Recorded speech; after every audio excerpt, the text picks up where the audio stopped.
I'm curious to know, what is it that you wish the Prime Minister, in your mind, had understood about you a little bit better when you formally took your place in government? I wanted him to know that, I was smart, I was strategic, and I was able to help with policy, and I didn't want to be a token in his government. I really was fascinated with the fact that he was talking about add women, change politics, a feminist approach, and that diversity was our strength, an intersectional approach. And that really fascinated me, and I really wanted to bring that to bear in politics. But you're saying you felt silenced, that you felt tokenized. I mean, the PMO would and has framed it very differently, right? Like, the Prime Minister doesn't see it that way. Well, it's not that I felt tokenized, Andrew. There's evidence of that. In my role with the Prime Minister, the 3 international events that I attended were the state visit to Washington, in which I only met Obama. I had no other meetings or anything else to do during that whole time. The opening of the National African American Museum in Washington, again, no other meetings, and the inauguration of President Akufo-Addo in Ghana. All 3 of those international events had a very specific focus, and it was related to my blackness. It was embarrassing to know that I was not actually hired because I was strategic or because I had business acumen or research background. It was for my blackness, and that I didn't appreciate. So the frustration that you would have been feeling at this time ultimately culminates in a pretty explosive exchange over the phone between you and the Prime Minister, where you say what? Well, the conversation was a courtesy call to tell him that I was no longer going to be running in the 2019 election. And what I had thought naively was that I was going to get the Prime Minister saying, Celina, I value your contribution. I hope that you run again. I didn't get any of that. What I got was, Celina, I can't have you make this announcement today because Jody Wilson-Raybould resigned today, and I can't have 2 powerful women of color leave.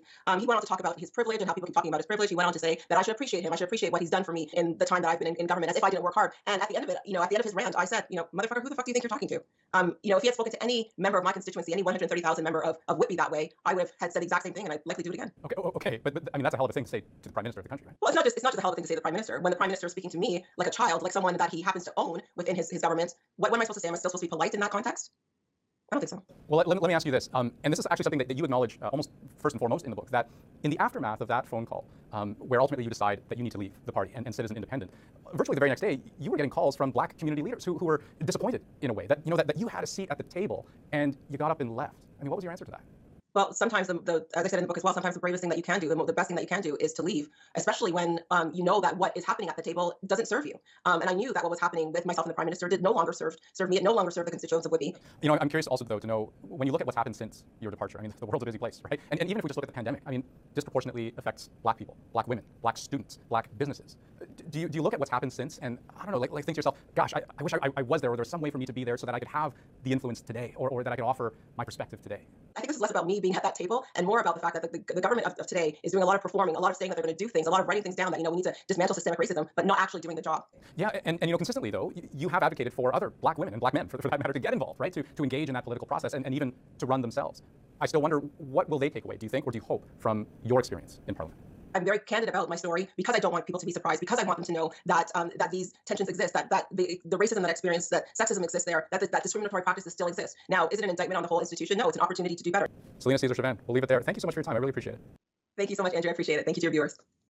I once attended a Canadian post-secondary institution where, for a humanities course, I produced this essay: Affirmative Action, Denying the Individual, Disrespecting Excellence, and Diminishing Accomplishment.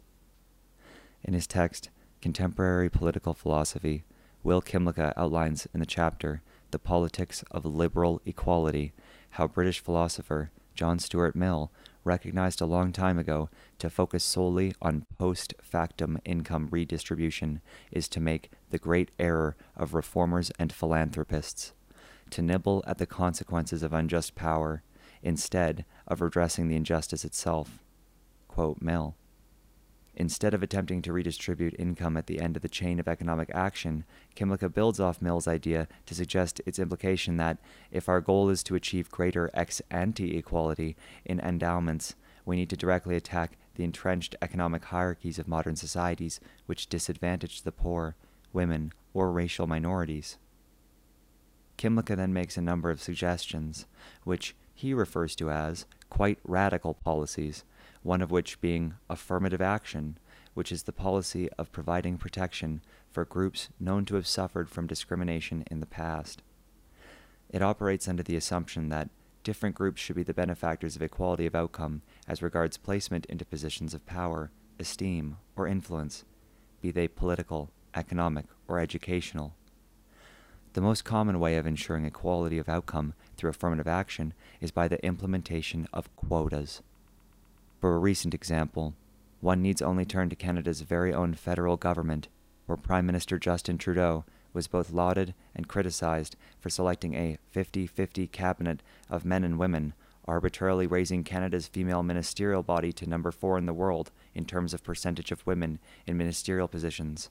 He justified this action by saying his motivations were, quote, because it's 2015, referring not to a reason, but to the recent popularity of affirmative action policies amongst the limited ideological echo chamber within which he operates. The problem with affirmative action is threefold. First, it denies the individual. The problem with lumping people into groups is that, in the process of determining categories for grouping, the process of accounting for all possible subject positions divides infinitely, resulting, ultimately, in an individual. So, for instance, why stop equalizing simply by biological sex, which is a contentious issue anyway? How many LGBTQ ministers are there? If the cabinet should be arranged to offer equal representation to every group, let us divide the acronym itself. There should be, by Trudeau's reasoning, an equal representation of lesbians, as well as gay men, as well as bisexual men and women, as well as transgendered individuals, as well as queer individuals, who fit none of the previous categories. Forgetting sexual biology and orientation, what about division by race? Trudeau's cabinet remains predominantly white, 23 out of 30 ministers, and as well, houses only one Indigenous member, Jody Wilson-Raybould. By contrast, there are 4 cabinet ministers of East Indian descent, Navdeep Bains, Harjit Sajjan, Amarjit Sohi, and Bardish Shagar, despite the fact that First Nations Indigenous people make up a larger percent of the population of Canada, 4.43%, by 2016 estimates, than those of East Indian heritage, 3.99%. Although there are significantly fewer MPs of Indigenous origin to select from compared with those of East Indian descent, this itself is perhaps the result of injustice, and by Mill's understanding that through affirmative action we, quote, need to directly attack the entrenched economic hierarchies of modern society, which disadvantage the poor, women, or racial minorities. We are now obligated to ensure that there are an equal number of Indigenous members of Parliament to select a cabinet from. As is becoming apparent, the regress is infinite. As well, neither the Minister of Crown, Indigenous Relations and Northern Affairs, nor Minister of Indigenous Services, Carolyn Bennett and Jane Philpott respectively, are Indigenous themselves, which begs the question of whether a person not versed in the experience of a discriminated group knows how best to serve their underprivileged communities.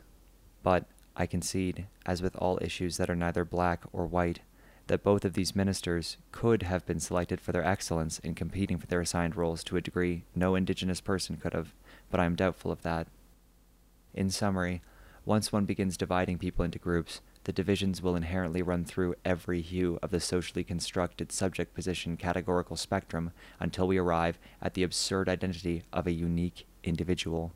The second problem with affirmative action is that it disrespects excellence. In arbitrarily raising the female cabinet membership by the 50-50 approach from the 20th position globally for most female ministers to 4th position globally, the question is raised if perhaps a man could have done a better job at an assigned role by following dogmatic equality, would Trudeau be obligated to deny him and the country the benefits of his excellence? The answer is yes. In appealing to any factors other than excellence, competence, or proficiency, one is forced to risk that a role may be insufficiently filled, and as a result, the general population becomes more likely to suffer as a result of an individual ill-fit for a task of significant public importance. Writing in defense of the right for black individuals to attend post-secondary institutions, rather than receive only technical training for the trades, African-American sociologist W.E.B. Du Bois declared in 1903, "The Negro race, like all races, is going to be saved by its exceptional men. The problem of education, then, among Negroes, must first of all deal with the talented 10th. It is the problem of developing the best of this race, that they may guide the mass away from the contamination and death of the worst, in their own and in other races." With the notion of this talented 10th in mind, there is the not controversial idea that if a sample of any group is taken, there will be members who display greater abilities than others, i.e., excellence. If we take this idea one step further and apply it to humanity as a whole, rather than divisively through group membership, then it becomes our responsibility to raise the best of all humanity to the forefront, so that the worst of humanity, the mass, may benefit as a result. In continuing to push equality over excellence, humanity risks missing out on its greater talented 10th in the interest of maintaining a logically inconsistent equilibrium that does not serve its wider interests, but instead attempts to serve the narrow worldview of an underprivileged few. The third problem with affirmative action is that it diminishes accomplishment. This one is much simpler to explain, in that if the cabinet is required to have a 50-50 split, especially in light of the jump this caused from the previous cabinet distribution, the scrutinizing public might assume that some members of the disadvantaged group being accounted for might not be the most excellent candidates for the job, and thus diminish the sense of accomplishment for all of said group, especially those most deserving of their positions based upon excellence alone. For instance, if we were to survey the current cabinet, and knowing that due to affirmative action policies, some members might have been selected because of arbitrary group distinctions rather than their ability to perform the job, which ones exactly are those selected for reasons beyond their excellence? It places a shadow over the sense of accomplishment for the entire group. Although affirmative action seems commendable upon first glance, appealing to some innate desire for just outcomes, the results, in fact, are rather unjust, both to the general population as well as the groups themselves. Not only does affirmative action deny the individual in the interest of their categorized traits and features, which can divide infinitely, but it disrespects excellence in the pursuit of equality, which will often trump proficiency. As well, affirmative action policies diminish the sense of accomplishment felt by those who were, in fact, proficient for a role despite their new advantages, and as well, it diminishes the faith the public may have in them, as the general population are more likely to scrutinize one's deservingness of an appointed position if they feel it was not sufficiently earned. Speaking of sufficiently earned, I received a failing grade for this paper, told me that to even challenge or question the great structural leap forward which was affirmative action, especially as it was being executed in Canada today, was racist, and that I ought to be ashamed of myself. This was submitted April 5th, 2018. It is funny to think how both you and Jody Wilson-Raybould remained sitting liberals when these comments were slung at me. Ah, how the times have changed. How the Liberal Party has changed. I do not mean to perform an I told you so victory dance at my professor's expense on your tokenism grave, quite the opposite, in fact. All I intend is to extend a hand of sympathy and to say, your hate, he is a motherfucker, isn't he, of this entire tokenism privilege project, Trudeau included, is a misery you and I both share. My professors, to this day, currently teach with a religious, cult-like zeal the very behavior Trudeau was exhibiting to you, to your children, every semester, telling them it is okay to reduce black people to a reduction, an abstraction beforehand, a victim before a person. And little could these jackasses see to the bottom of their own behavior, that by making sweeping, generalizing claims about entire groups of people and orienting their behavior towards them accordingly, that they were in fact the racists.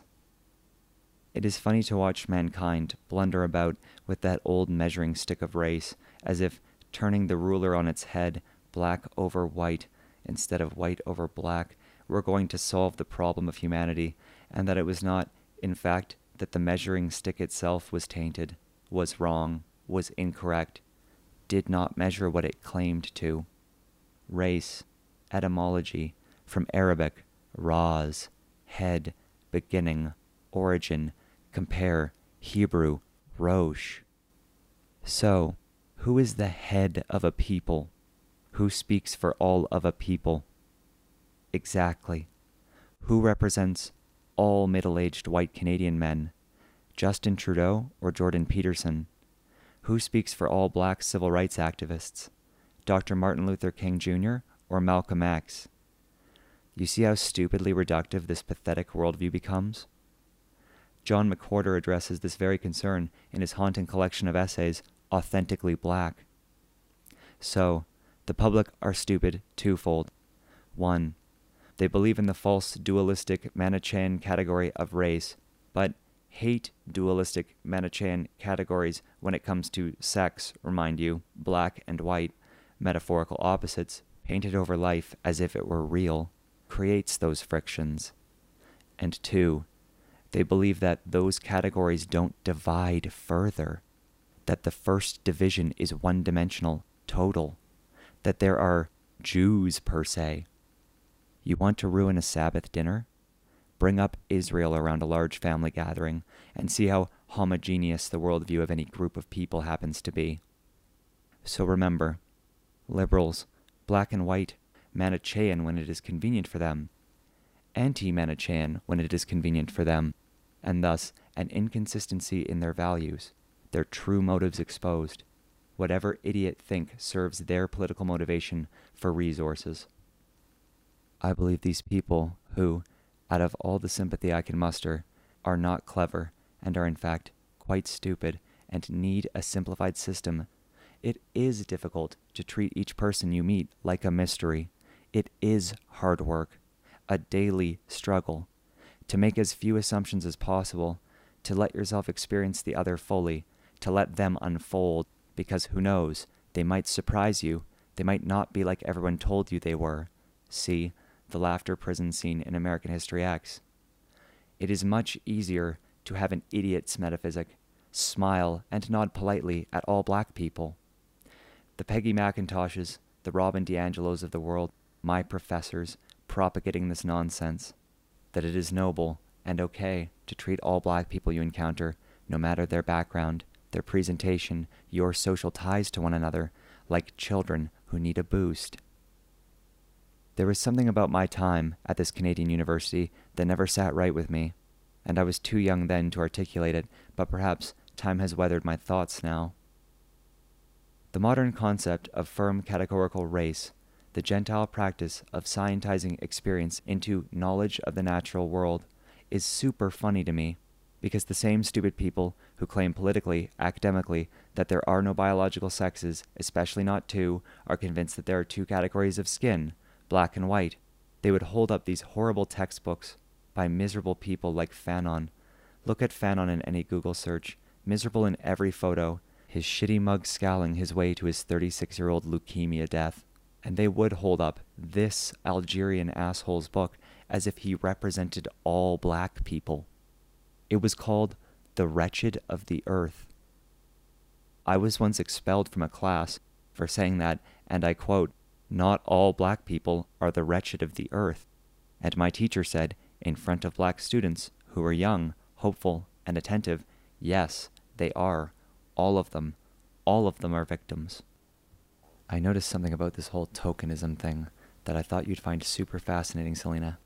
Because I used to come home and cry at night that people could be this stupid, that my belligerent parents could not understand why I was not enjoying getting up to my eyes in debt in post-secondary education tuition to listen to shrieking she-beasts shame successful people they don't like.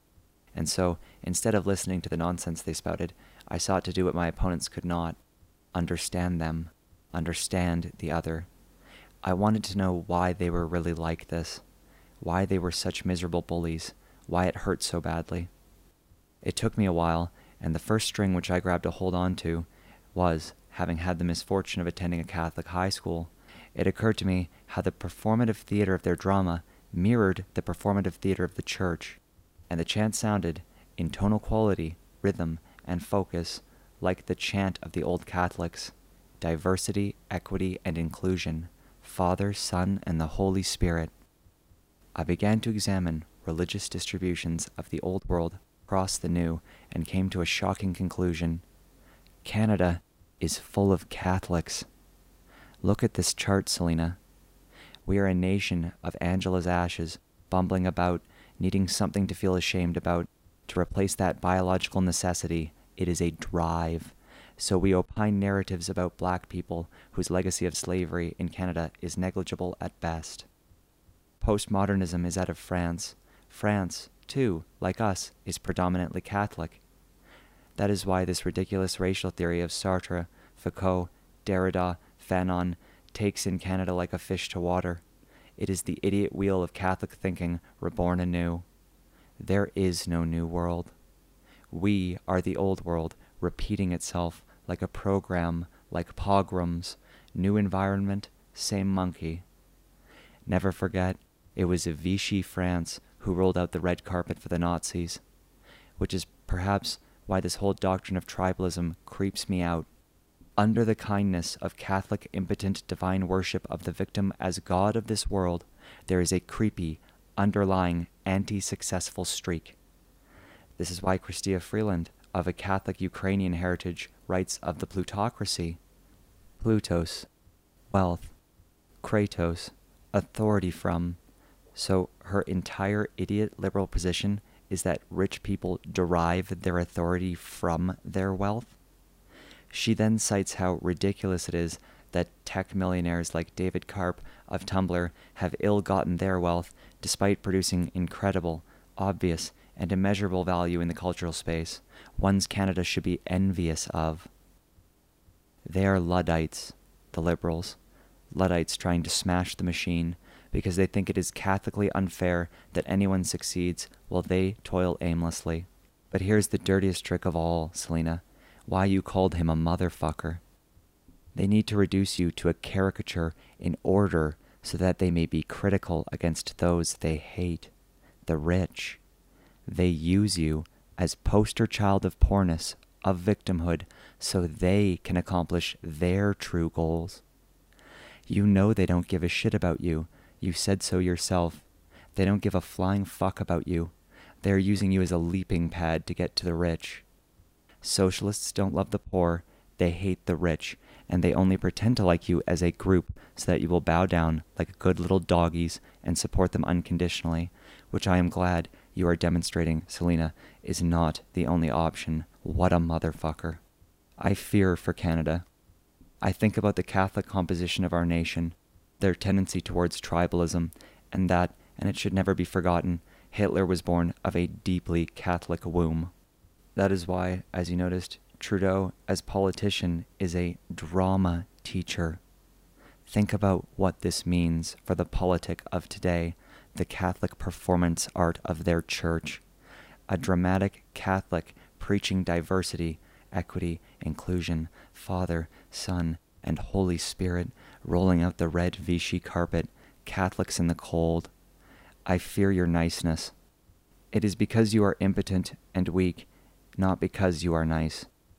I believe the idea that Canadians are the kind, smiling lot will seem deeply ironic after a few more decades of racial theory as practiced in post-secondary and economic depression, because it's become so in vogue for it to be Catholically shameful to use our resources of the land to sustain ourselves. A few years of difficult times will take away the idea that we were ever nice. It is too Catholically shameful to perform economically, as it were. It is too Catholically shameful to be an individual. Remember, Celina, they want you grouped, like a church. Never forget. Why would you want to be on your own? Don't you want to be a zebra? Why does a zebra have stripes? Remember, it is not for one zebra. It is so they may hide against the backdrop of all the other zebras. It is a coward's technique to want to be seen as your group, because then you don't have to stand out on your own at all. Don't fear, Celina. They made me miserable too, but you have to remember, the bullies, dirt farming, wealth-hating Freeland, drama teacher Vichy France Trudeau, smiling at you while using you for political aims. The French never change. Did you know they designed an armor with a frontal buttocks to facilitate retreat? Speaking of cowards, this whole take away our guns business. Why does America have strong gun rights and Canada doesn't? As if we had free will, as if we were not the evolutionary bottleneck of the Protestant Reformation racked upon the New World. Catholics and Protestants duking it out once more. Lumpy, idiot, impoverished Catholics hating Jews and Protestants and building train tracks in the Polish snow. Catholics hate the successful. Canada is made of Catholics. Canada hates success. That's why we don't succeed. We will never achieve that which we hate in our beings. That's why we can't compete economically. We are a nation of pussy crybabies falling into our victimhood genes because we were selected by the genetic bottleneck of the church for our servitude, our subservience. And here we are, like a pug whose head has grown too big for his body and whose eyes now occasionally fall out of their sockets from this encouraged, sustained, biological bottlenecked environmental defect of overbreeding, as our eyes are bulging from our Canadian pug sockets, restraining all the agony of our shameful Catholic victimhood in overconcentration. When it bursts, may the successful flee as far as their feet will carry them, as in all times. No resource economy, that's too mean and not nice. Just starve. No guns, they're too mean and not nice. Just get along. Never lifting COVID restrictions. One sickly person might die. Just live inside. Never forget, a time for peace and a time for war. Do not let the Catholic dirt-farming Trudeau and Freeland convince you war is over. That is a lyric from a John Lennon song, you modern Luddites, not biological reality. You deserve to be democratically elected because you do represent the will of these people, these Canadians, who I am ashamed to live among. A non-competitive bunch who pride themselves in the trait which will be their downfall, kindness. Never forget, kindness is not a virtue. The opposite side of the coin of a mother's love is genocide, preference for one's own kin, be they German, liberal, or zebra, or whatever the categorical distinction for loser du jour is. The will of Catholics in the cold, which has, never historically been a problem, unkind, uncharitable, or misunderstanding, right? Catholics in the cold don't have a chip on their shoulder. Never have, right? Especially during times of economic recession, right? See, Germany, Poland. How do you ever hope to succeed economically on the global stage of competition, the only game that actually fucking matters to Canadians, by forcing internal divisions even further within your own party by painting people as poster puppets for your purpose? I would say, poor Celina, but I wouldn't do her the Trudeauian injustice of treating her like such a victim. She'll be fine. She's tough, resilient, a fighter. It shows, motherfucker. She'll be ready for the war to come. A time for peace and a time for war. And you want our guns during the recession, the period historically right before the time of war? Fuck you, Trudeau. Fuck you, Freeland. Fuck you, liberals, who are Catholics in disguise, who are just zebras in disguise under that guise too. The cowering masses, huddled losers of old Europe. I had not thought death had undone so many. Who chose the softness of Catholic Canada over the difficulty of Protestant America, which, de Tocqueville noted, every inhabitant expressed how they could get ahead. Everyone he met felt like a temporarily embarrassed millionaire, that success was around the corner, and thus they were industrious beings, ambitious, on the move, whereas in old Europe, de Tocqueville noted, the people just sat there in their position, never industrious, never seeking advancement. Who remained in Europe by the time de Tocqueville visited America? Fucking Catholics. And Canada is full of them. They don't think about getting ahead. They don't compete. They can't create. They are lazy. Angela's ashes, children everywhere. The brain drain and recession caused by a nation so pathetically soft as adopting a national strategy as this will ultimately destroy the country from within. We were too soft to weather life here. Canadians should have adopted a credo of toughness instead of a victim worshipping, but then we wouldn't be Catholics, would we? And we would have some kind of freaky strange free will that I can't imagine. For 3 reasons will Canada economically hang itself by its niceness. Resource extraction is too mean to earth, no more digging. Individualism is too mean to losers, only group identities. Death is too mean to my pathetic psyche, we cannot open after COVID. We are being done, humanity, which is fine, our behavior, but it is the smugness with which these idiots prance about their objective morality as if it were virtuous, noble, obvious, and not the old church regurgitated that is most offensive to me. Stinks of Catholic bullshit, as it were, as if they were smiling with virtue as the Vichy red carpet were rolled out. I don't care. You can't help being beta creatures, poor examples of your types who must glom with other betas for power. Want of power is noble. I hate the idea that you think you are more virtuous than the wealthy you hate for doing exactly the same. As if you were noble for attempting power in large numbers instead of power in small groups. Power all the same. Just because there are more of you, you are more moral? Idiots. What do we call things of which there are more of? Common. And those of which there are few? Rare. Catholics are common in Canada. They are not rare. They are the rule, not the exception. Note, many districts still have dual public Catholic school boards. And kudos, Celina, for telling it like it is. You have showed me your internal Protestantism, of which you should be very proud, whether you know it or not.